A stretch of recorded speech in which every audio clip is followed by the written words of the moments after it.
it's not going to die down. It will just keep festering. It's in Israel's interest that there should be a just settlement. China, where does the economic corridor stand now? We're talking about an unprecedented mammoth project estimated at something like $62 billion.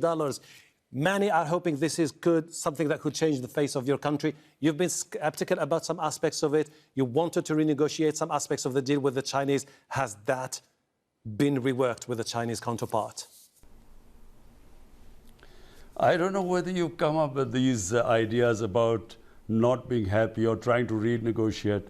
We have, China. You said that yourself You said that yourself when you were campaigning 2 years ago about the economic corridor and that you want... Not true. Not true. This is not true. Look, our relationship with China is better than ever before. For us, the way we look at it from Pakistan, our economic future is now linked to China. China is growing at a faster pace than probably any other country. And Pakistan, can really benefit from the way China has developed, the way it has lifted people out of poverty. When you say China is our future, are you hinting that you are resetting ties with the United States of America, which has been your ally in the 80s and the 90s, and which has always been critical of the deal with China, saying that it could just put you in a debt trap? Why does it have to be either or? Pakistan doesn't have to be any camp. Every country looks to its own interests. What is best for people of Pakistan? Why can't we have good relationship with everyone? We probably have the best relationship with the United States right now because we are partners in peace in Afghanistan. We did not have such a good relationship a few years back. We have a very good relationship right now. And I do not see why it's either China or the United States.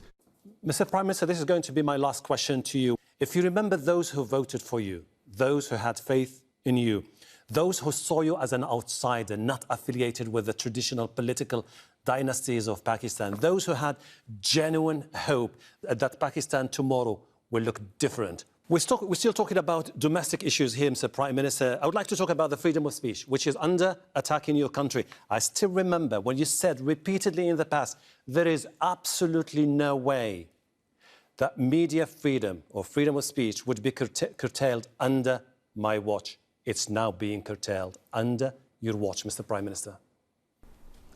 Hashim, what is the evidence? Can you just tell me how we are curtailing the freedom of speech? I'll tell you.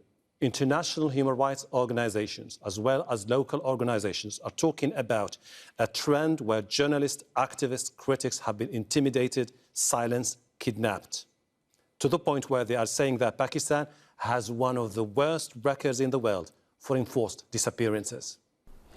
In my 2 years in power, tell me how many journalists have been kidnapped in Pakistan? People are talking about cases of people intimidated. Hashim, let me answer this. Let me answer. If all I want any independent institution to just in these 2 years in Pakistan do an assessment of freedom of speech as in the papers or as on media. I think this is, in our history, we've had a checkered relationship between the civilian and government sometimes. We've obviously had military governments, then we've had civilian governments, where there has been an uneasy relationship. We have an excellent relationship. I honestly think it is the most harmonious relationship. We have complete coordination. We work together. The military completely stands with all the democratic government's policies, whether it is with India, whether it is for peaceful solution in Afghanistan. Everywhere the military stands with us.